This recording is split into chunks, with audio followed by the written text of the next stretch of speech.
이스라엘의 두 번째 왕이 누구인지를 압니다. 교회를 조금 다니보신 분들은 그가 다윗일 것이라는 것을 알거든요. 오늘 본문은 다윗이 왜 하나님 앞에 선택을 받았으며 왜 하나님은 사울을 폐위시킨 다음에 다윗이라고 하는 사람을 이스라엘의 두 번째 왕으로 삼으시려고 했는가, 이 문제에 대한 질문의식을 가지고 오늘 본문을 하나하나 짚어봤으면 좋겠는데요.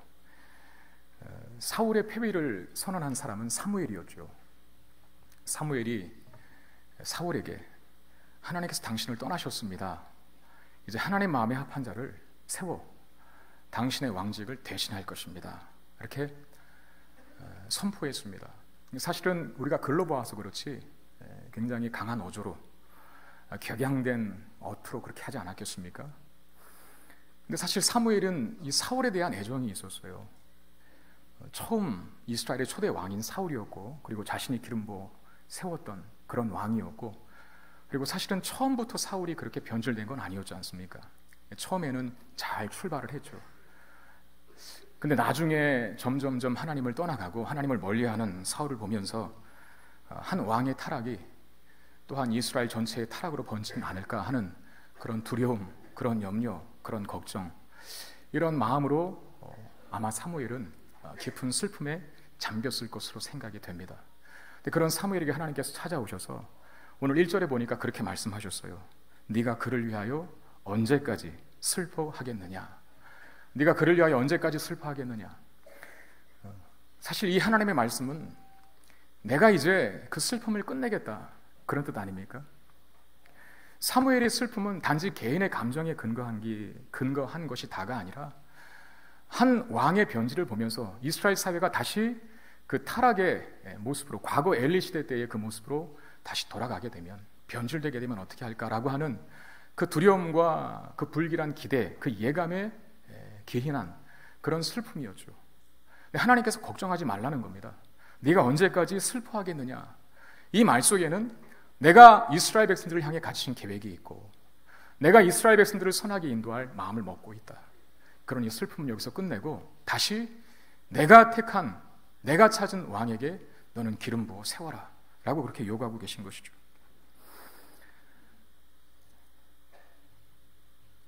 슬픔과 절망과 좌절 속에 우리가 사로잡혀 있을 때 하나님은 그 슬픔 속에서 벗어나기를 원하십니다.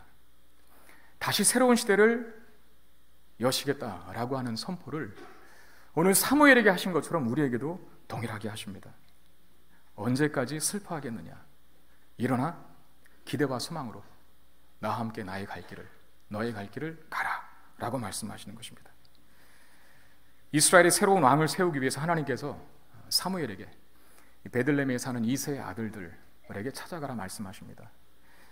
이새의 집에 도착한 사무엘이 이새로부터 이 아들들을 소개받게 되는데요, 그 첫 번째 아들이 장남인 엘리압이었습니다. 마지죠, 마지. 사무엘이 그 엘리압을 보자마자 마음에 쏙 드는 거예요. 야, 이 사람이라면 과연 이스라엘의 두 번째 왕이 될 만한 사람이다. 왜 사무엘이 그를 보자마자 그런 마음을 먹었을까요?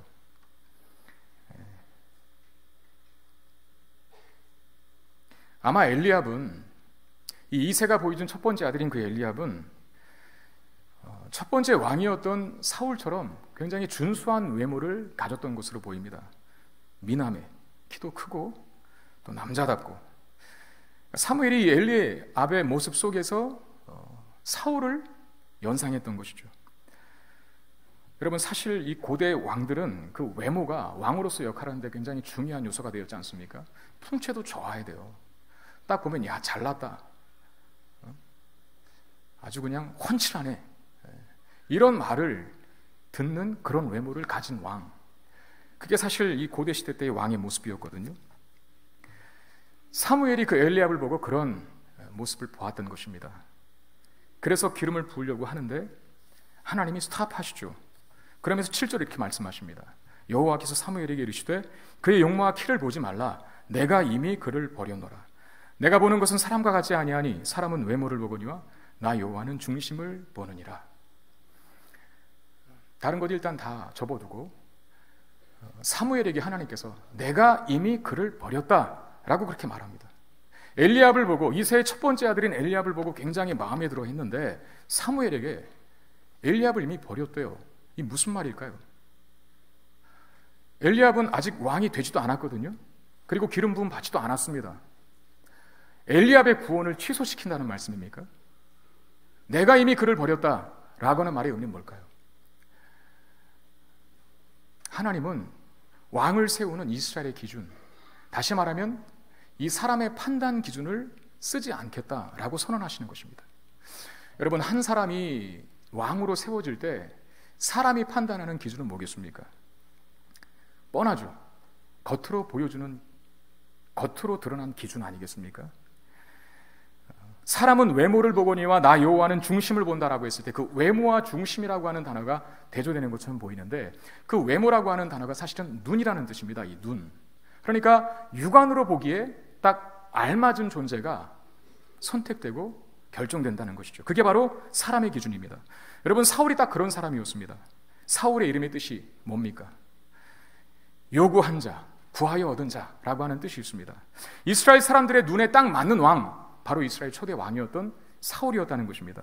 하나님이 엘리압을 보고 그렇게 마음에 들어하는, 어쩌면 그 엘리압의 모습 속에서 사울의 모습을 연상했던 그 사무엘에게 스탑시키면서 내가 이미 그를 버렸다라고 하는 것은 엘리압이라고 하는 개인, 그 사람을 버렸다는 뜻이 아니라 너희들이 왕을 선택하는 그 기준과 이 육안의 안목이 전부인 양 판단하는 그걸 내가 버렸다. 나는 더 이상 그걸 쓰지 않겠다라고 말씀하시는 것입니다. 그러면서 중심을 보시겠다라고 하시는데, 여러분, 외모를 보지 아니하고 육안으로 드러난 세상적인 기준을 보지 아니하고 중심을 보시겠다라고 말씀하시는 이 하나님의 선언 속에서 우리가 알 수 있는 한 가지 사실은 뭡니까? 아무리 사람들이 볼 때 영예롭고 존귀하고 높은 위치에 있다 할지라도 그가 중심이 하나님 보실 때 아름답지 않으면 그의 화려하고 찬란한 외모는 아무 가치가 없다는 걸 말해요. 우리는 이 말씀을 새겨들어야 합니다. 내가 그를 이미 버렸다라고 선언하십니다. 사람의 기준, 사람의 안목으로 하나님 마음에 들 수 없다는 거예요.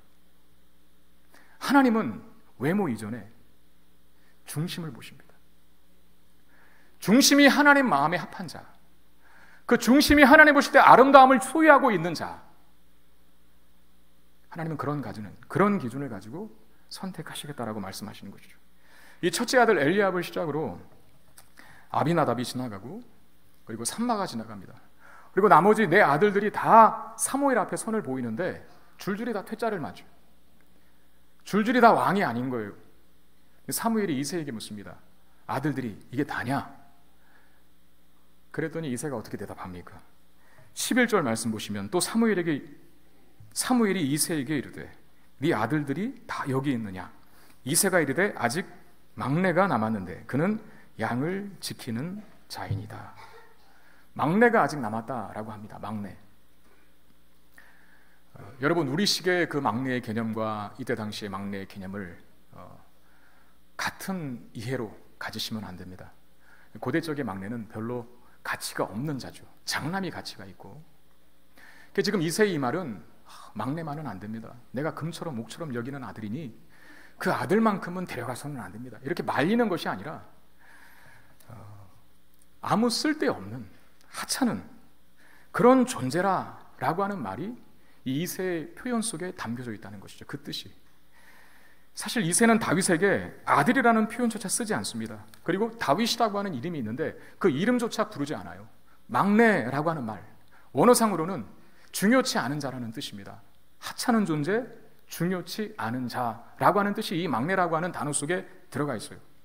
그래서 아주 중요한 자리임에도 불구하고 어쩌면 사무엘이라고 하는 대선지자가 그 가정을 방문해서 네 아들들 중에 기름 부음 받을 자가 있다라고 이야기했을 때 그건 개인 가정의 경사 아닙니까? 어쩌면 잔치와도 같은 그 시간에 막내 아들은 끼지도 못해요. 오히려 가장 험하고 가장 굳은 일인 양을 치는 일에 막내 다윗을 보내고 있었다는 겁니다. 그러니까 다윗은 뭡니까? 사실상 이 가족이라고 하는 카테고리 안에서도 인정받지 못한 존재, 소외되어 있는 자. 어떻게 보면은 참 비참하지 않습니까? 뭐 학교에서 왕따를 당하니, 직장에서 왕따를 당하니, 그래도 가족에서만큼은 위로를 얻고 내가 네 편이다, 너 훌륭하다, 넌 대단하다, 넌 존귀하다. 그런 말들을 가정 안에서는 들어야 하는데 이 다윗은 가족에서조차, 심지어 아버지에게서조차도 아들이라고 하는 그 대우를 받고 있지 못하는 것을 봅니다. 소외된 자, 변두리에 쫓겨난 자, 7 아들이라 그랬어요. 내놓을 만한 아들은 다 내놓은 거예요. 어쩌면 다윗은 이새의 안중에 아들로서의 개념과 가치도 없었던 그런 존재일 수 있었다는 것이죠. 그런데 그런 변두에 있는 자였고 소외된 자를 누구는 관심을 가지고 계십니까? 하나님은 관심을 가지고 계셨다는 거예요.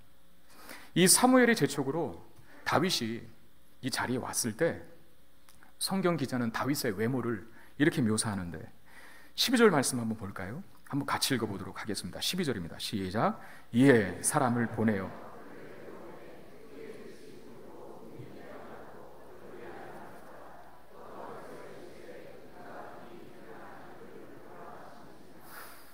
다윗의 외모를 어떻게 묘사하고 있습니까?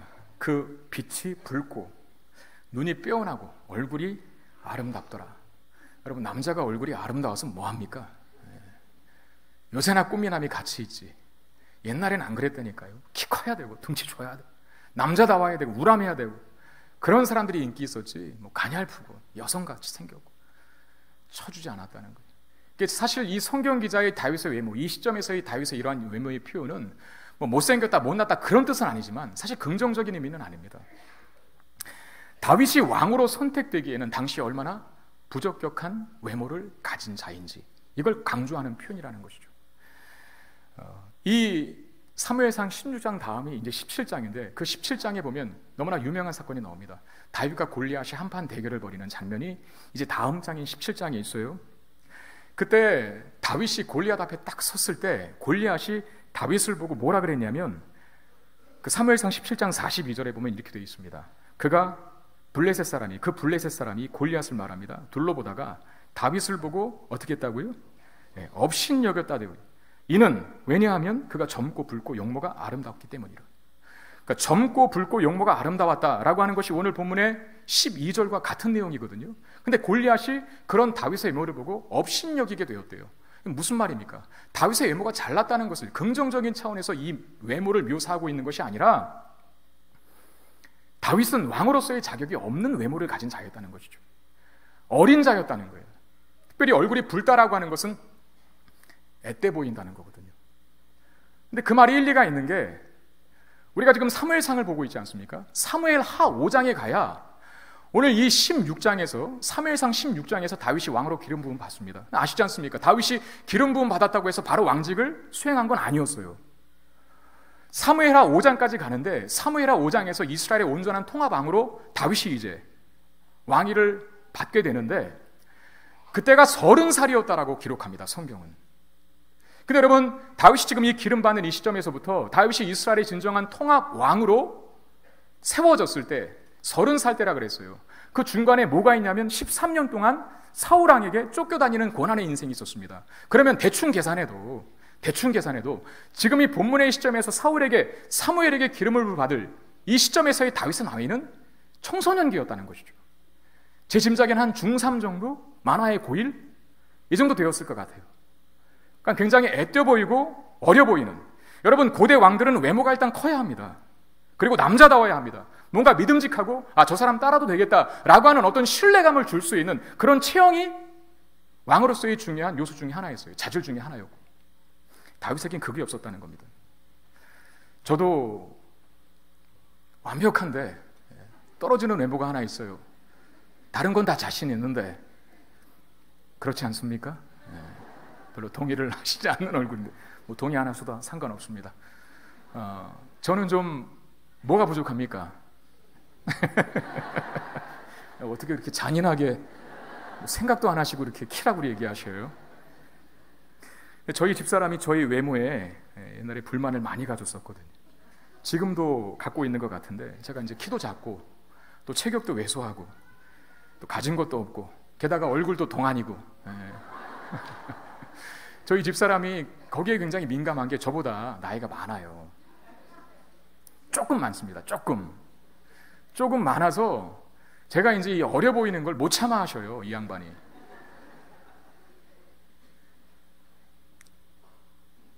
그래, 내가 이렇게 부족하면, 뭐 키도 작고 체격도 왜소하고 가진 것도 없고 얼굴도 동안이면 그 왜 결혼했냐? 어? 아니, 죽겠다고 쫓아다닐 때는 언제고. 사실 고비가 2번 있었거든요. 저희가 연애할 때. 그만 만나자는 거예요. 알았다고. 그리고 헤어졌죠. 그리고 막 참고 있는데, 전화 연락 안 하려고 참고 있는데 또 뭐 먼저 전화해서 다시 만나자고 또 그러고.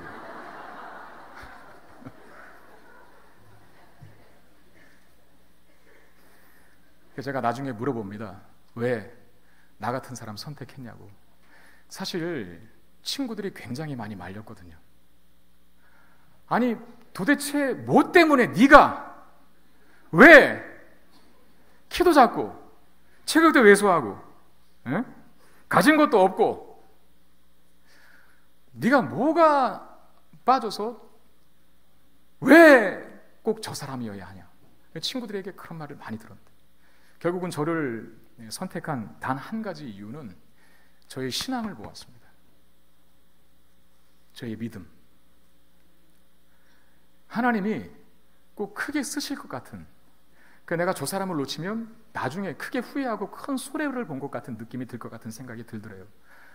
사모는 이 정도는 돼야 됩니다, 여러분. 여러분, 인생을 살면서 선택과 판단을 잘해야 될 때가 있거든요. 지금은 그 친구들이 왜 저 남자였냐 라고 말했던 친구들이요, 상황이 역전됐어요. 네? 제일 부러워합니다. 결혼 잘했죠, 뭐. 저 때문에 호강하고 있는데. 모르겠어요. 저는 호강이라고 생각을 하는데 본인은 어떻게 생각할지 모르겠지만, 제가 성문교회에 부임하기 직전에 몇몇 성도님들이 걱정들을 하셨다고 합니다. 너무 나이가 어리다, 또 어려 보인다, 그리고 외모가 별로다. 그 외모라고 하는 말 속에는 뭐 진짜 생김새도 있을 수 있겠지만, 배경도 들어가 있을 것이고, 학력도 들어가 있을 것이고, 실력도 들어가 있을 것이고, 이런저런 걱정을 하시다가 저 정도의 목사님이 이렇게 큰 교회를 끌고 갈 수 있겠느냐라고 하는 그런 우려의 목소리들이 몇몇 성도님들을 통해서 들려졌다는 얘기를 제가 들었습니다. 그렇게 생각하고 저를 퇴짜 놓으려고 했던 몇몇 성도님들이 지금 혹시 이 자리에 계시다면 예배가 끝나기 전에 회개하고 돌아가시기를 바랍니다.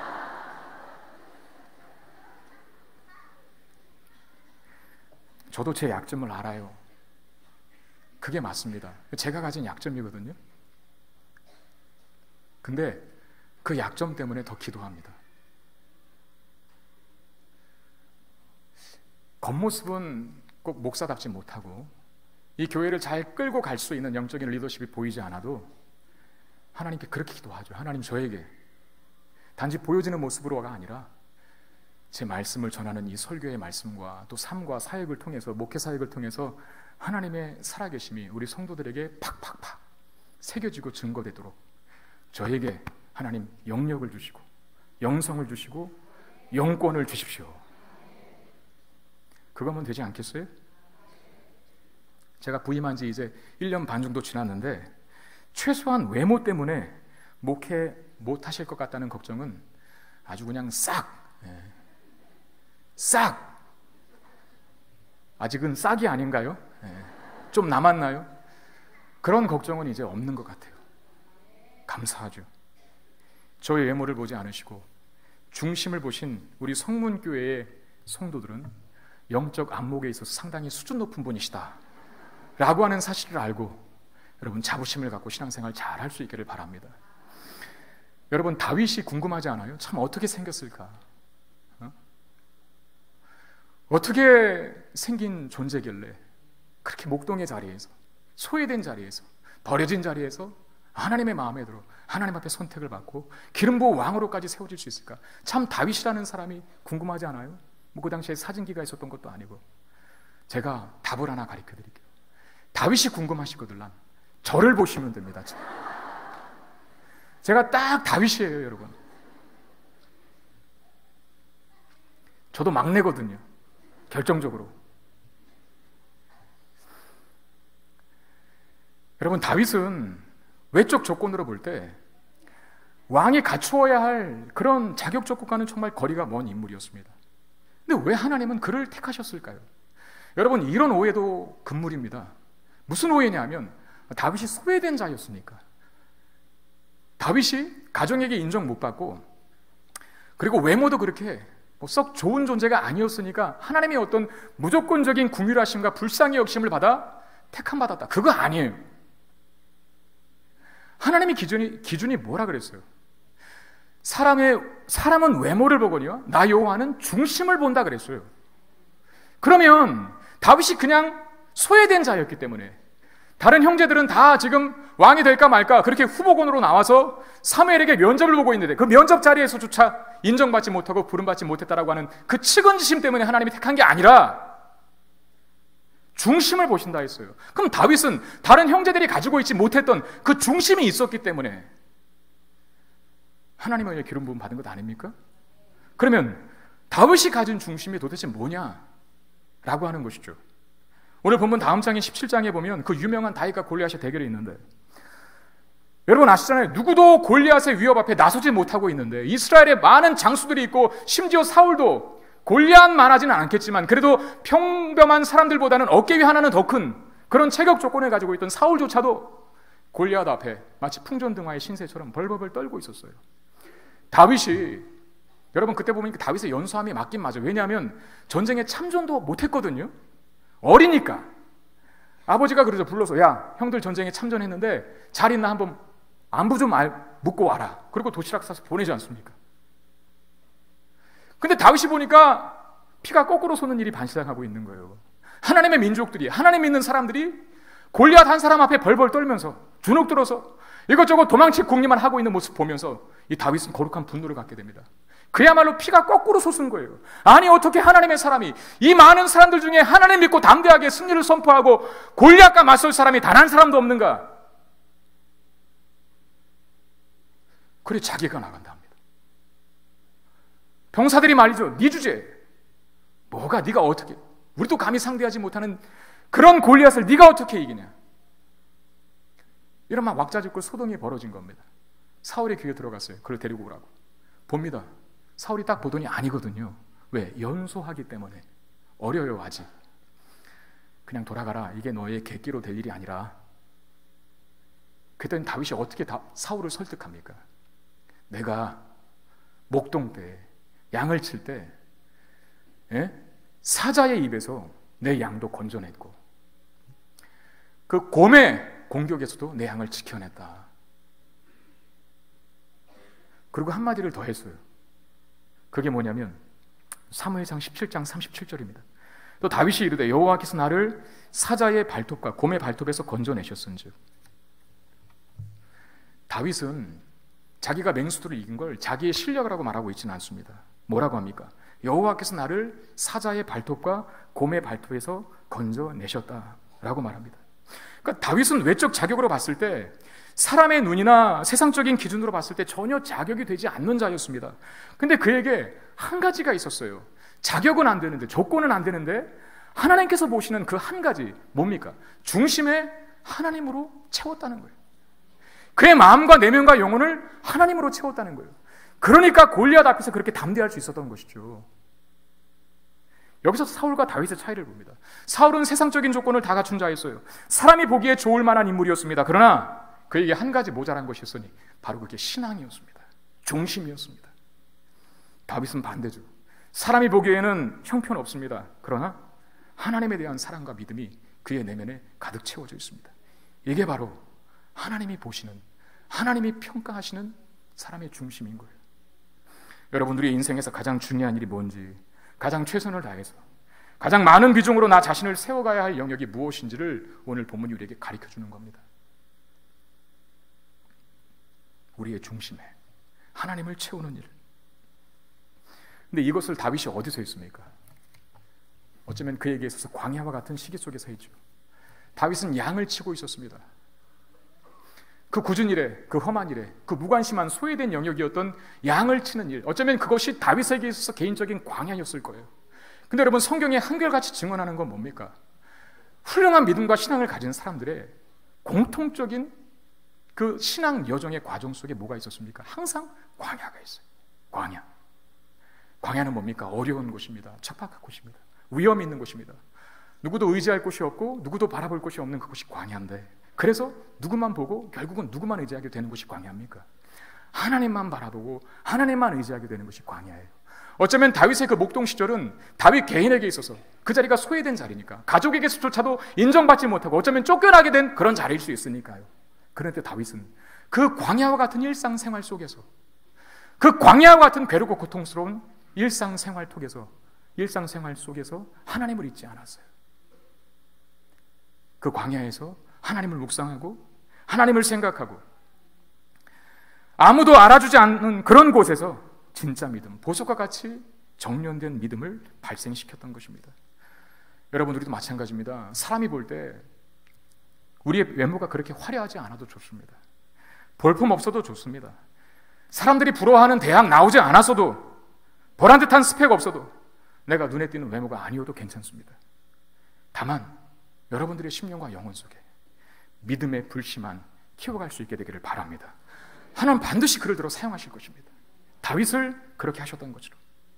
이 기름 부음을 받은 후에 다윗은 여호와의 신에 크게 감동되었다라고 하는데, 이 다윗과 대조적으로 등장하는 인물 바로 사울입니다. 사무엘에게 기름 부음 받은 다윗은 그 이후에 여호와의 신에 크게 감동되었다라고 성경이 기록하는데, 그러나 사울은 오히려 여호와의 영이 그를 떠나고 악령이 그를 지배하게 되었다라고 말합니다. 그게 14절 말씀입니다. 여호와의 영이 사울에게서 떠나고 여호와께서 부리시는 악령이 그를 번뇌하게 한지라라고 되어 있습니다.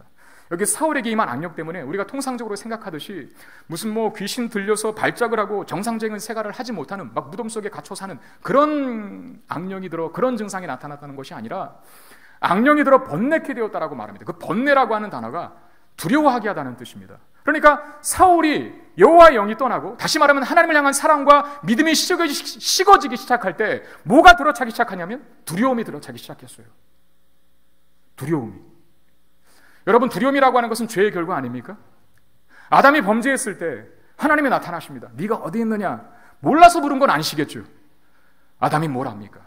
내가 당신을 두려워하여 숨었습니다. 그러니까 죄의 가장 1차적인 증상이 두려움이었고, 어쩌면 그 두려움은 안에 의심과 염려와 걱정과 근심과 불안이 다 들어가 있는 거예요. 이런 많은 증상들이 있지만, 죄의 증상들이 결국 그 모든 것들이 귀결되는 곳은 두려움이라고 하는 장소라는 거예요. 그러니까 두려움은 인생의 큰 고통입니다.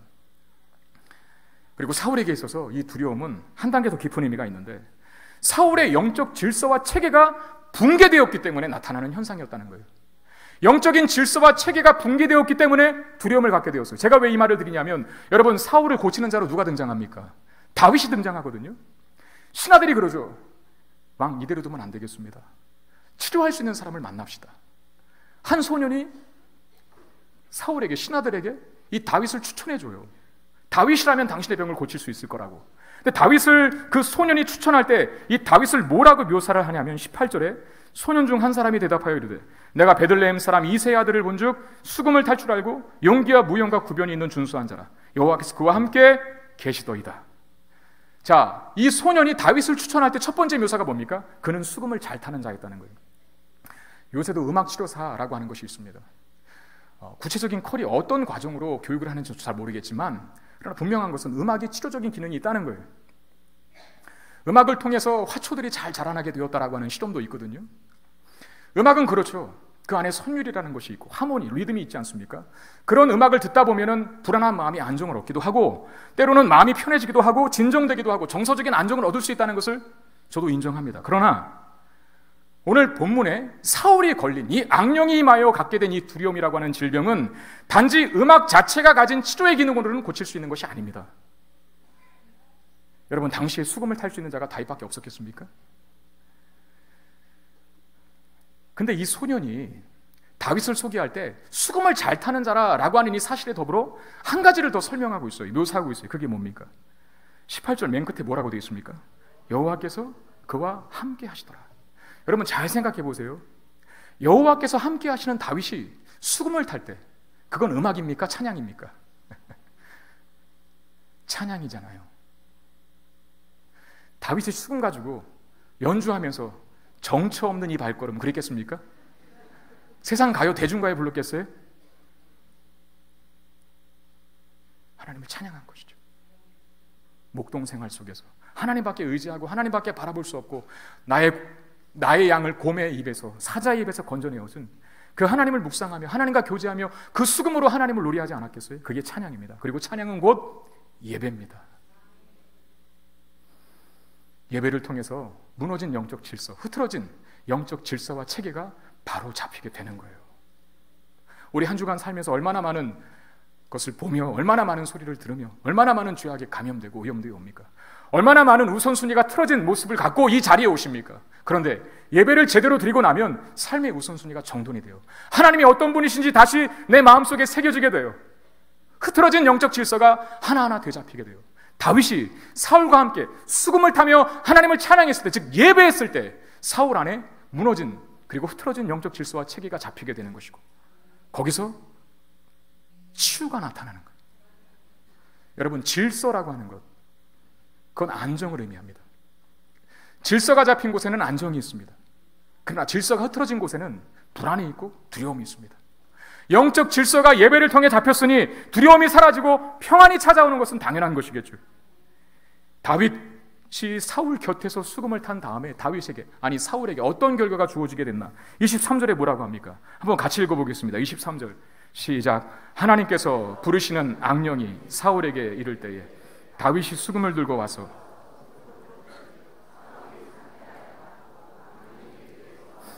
악령이 그에게서 떠나니라. 여러분, 그 앞에 뭐라고 되어 있습니까? 사울이 어떻게 됐다고요? 상쾌해졌다. 여러분, 이걸 오해하지 말아야 돼요. 왜 번역을 이렇게 해놨는지 모르겠지만 그냥 기분 좋아졌다, 기분 전환했다 이런 뜻이 아니라 여기 상쾌해졌다라고 하는 원어적 의미는 쉼을 얻었다는 거예요. 다시 말하면 안식을 얻게 되었다는 거예요. 안식을. 여러분, 사울은 왕입니다. 모든 걸 다 가진 자입니다. 그런데 안식이 없어요. 한번 잘 생각해 보세요. 세상의 모든 소유를 가진 자가 왕이거든요. 그런데 쉼이 없대요. 근데 예배 중에 있을 때 하나님을 최우선순위에 둔 그 영적인 질서가 바로 세워졌을 때 비로소 사울은 참된 쉼, 즉 안식을 얻을 수 있었답니다. 여러분, 이 시간에 예배드리는 여러분들에게 예배 후에 여러분들의 영적 질서와 체계가 바로 잡히게 되기를 바라겠고, 그러므로 인하여 두려움들이 사라지고 마음에 참된 평강과 안식이 임할 수 있게 되기를 바랍니다. 오늘 본문의 전체를 다시 한번 뒤집어 볼까요? 오늘 본문은 곳곳에서 분위기가 반전되는 듯한 그림을 굉장히 많이 그려주고 있거든요. 처음에 사무엘이 슬픔으로 시작했어요. 하나님께서 말씀하시죠. 네가 언제까지 슬퍼하겠느냐? 그건 뭐예요? 슬픔에 잠겨있는 사무엘을 이제 기대와 소망으로 끌고 가시겠다는 것이죠. 그리고 기름 부을 받을 자 중에 그 이세의 훌륭한 7 아들들이 아니라 가족에게서조차도 인정받지 못했던, 굳은 일, 상한 일, 소외된 것, 무너진 영역 속에서 일하고 있던 다윗이 하나님으로부터 선택받아서 기름 부어 왕으로 세워지고 있어요. 이것만큼 큰 반전과 이것만큼 큰 도약이 어디 있겠습니까? 그리고 양을 치는 자였기 때문에, 목동 생활을 해야 했기 때문에 때로는 초야에 묻혀서 시골 변들이 구석에 묻혀서 지나야 했던 다윗이 사울의 부름을 받고 왕의 부름을 받고 그 초야에서 궁궐로 그의 거처와 위치가 바뀌어지고 있다는 겁니다. 여러분, 초야에 묻혀 살던 사람들이 어떻게 궁궐로 가요? 이런 일이 어떻게 인간 세상 역사 안에 감히 생각할 수도 있는 일입니까? 이런 반전이 어떻게 일어날 수 있겠습니까? 더 충격적인 건 뭡니까? 일개 목동에 불과한 다윗이 왕의, 세상의 모든 것을 다 가지고 있는 그 왕의 질병을 치료하고 고치는 자로 등장하고 있다는 거예요.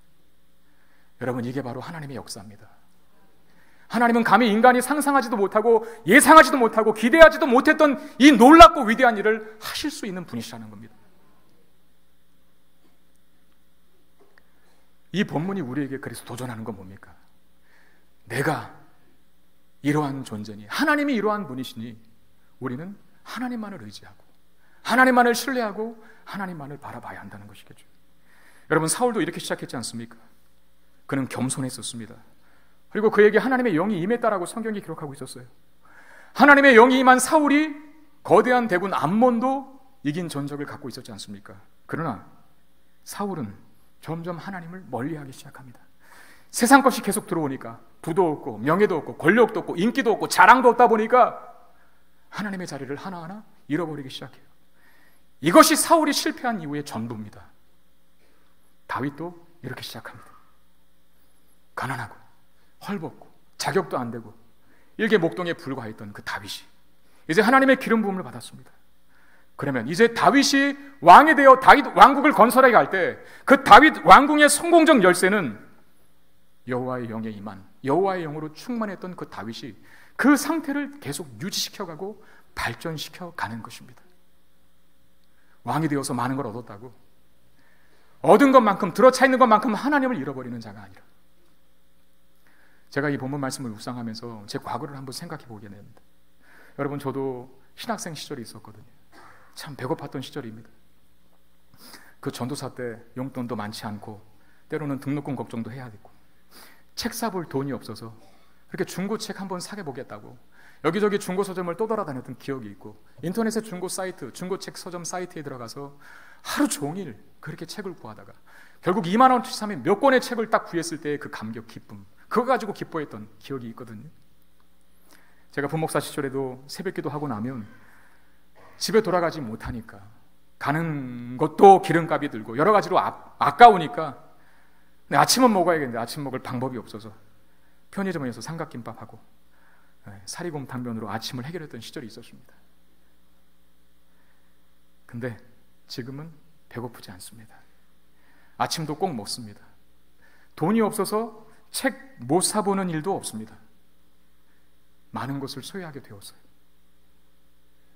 제가 목회자로서 하나님 앞에 끝까지 충성된 종으로 남을 수 있는 한 가지 단 이유는 뭐겠습니까? 단 한 가지 이유는 과거 내가 가난했을 때, 어려웠을 때, 힘들었을 때 하나님 붙들고 견뎌내고 이겨냈던 것처럼 내 안에 지금 많은 환경들이 좋은 조건 속에서 사역하고 있다 할지라도 여전히 네가 목마른 심령으로, 가난한 심령으로 하나님 아니면 아무것도 안 됩니다라고 하는, 하나님을 절대적으로 필요로 하는 그 신앙 가지고 가는 것, 이것이 저희 목회 사역의 성공 아니겠습니까? 여러분들도 마찬가지입니다. 많은 걸 얻으셨을 거예요. 그리고 앞으로 더 얻게 하실 것입니다. 승진도 하실 것이고 부도 축적하게 되실 것이고 자녀들이 잘 나가는 모습도 보게 되실 것이고 건강도 주실 것이고 지식도 늘어날 것이고 인생을 살면서 경험과 연륜도 쌓여지게 될 것입니다. 그러나 기억하십시오.